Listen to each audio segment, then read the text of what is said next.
a conversation was sparked the other day that I wanted to shine some light on, and that is the WNBA rules when it comes to players leaving college. Now, for the longest, I never understood why freshmen, even if they're good enough to make it in the WNBA, like in women's college basketball, I never understood why they never went until I realized, wait, there's a rule. The rule is to enter the WNBA draft, you have to be 22 years old or 4 years removed from high school. You know, we talk about the difference between men's basketball and women's basketball. And honestly, to me, this is a rule that makes here's the thing. We always talk about equality and viewing the WNBA in the same light that we view the NBA. And I'm a huge proponent of women's basketball can be just as entertaining, is just as serious, is just as intellectual as the men's game. And it's of course the pay gap is unfair. There's a lot of things unfair about the WNBA compared to, or let me say, women's sports compared to men's sports. But here's something that I don't understand. I don't know if the WNBA is able to change this, but why is it, if you want the WNBA to grow, wouldn't you want the best players at the best time to go? Think about it like this. Paige Buckner, Caitlin Clark, Zia Cook, Haley Jones, Ashley Owuzu. All of those players are good enough at this very moment to play for a WNBA team. Yet and still, none of those players can get drafted because they don't fit the WNBA draft criteria. Hell, Paige Buckner just won the AP Player of the Year for the women's, and she's a freshman. And she will not be able to play for at least 2 to 3 years. I understand that you want more players to stay in college basketball. I understand that you want the best of the best to come into WNBA.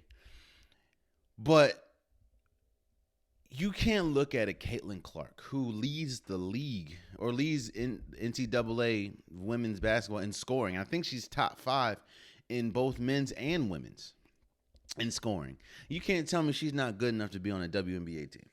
You can't tell me Zia Cook who is killing people right now over in South Carolina. You can't tell me that she's not good enough to play in college, to play in the WNBA.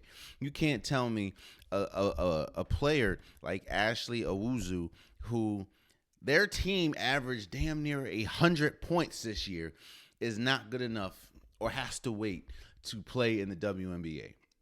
You see, we talk about the now. Again, if I'm completely off, let me know in the comments. I apologize. But the WNBA wants to grow. The WNBA has a problem. The problem is the pay gap, and the problem is a lot of these players, a lot of these women make more money and have more opportunity going overseas, which is why you see majority of the players, especially star players, go overseas in the offseason. The fact of the matter is, if you want the WNBA to grow, in my opinion, get the players in the WNBA that can play. You don't have them. Why do they have to wait? As we've seen, whether they stay 1 year or 4 years, college basketball is going to stay the same. College basketball is going to continue to grow. Look at the men's side. I don't know how. I mean, you got one and dones all the time. Yet and still, we're still watching March Madness. We talk about we want equalization in both sports. Yet and still, you have something like that. As far as the women can't go in as freshmen because they're not mature enough. I don't. And the thing is, again, I heard they want their games to develop. Paige Buckner just won AP Player of the Year. You think she needs to develop any more right now?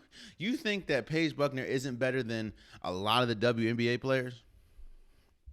You think Caitlin Clark is not better than a lot of WNBA players? You think Haley Jones and Stanford is not better than a lot of WNBA players? See, the thing about it is, we talk about, and I'm not putting this all on WNBA, but we talk about the WNBA wants the same amount of respect as the NBA gets. Yet and still, the NBA has players. Hell, players now, they don't even have to go to college. There's going to be a couple players drafted this draft that did not touch a college basketball floor. Look at James Wiseman. James Wiseman played 3 games in college, and he was the second overall pick.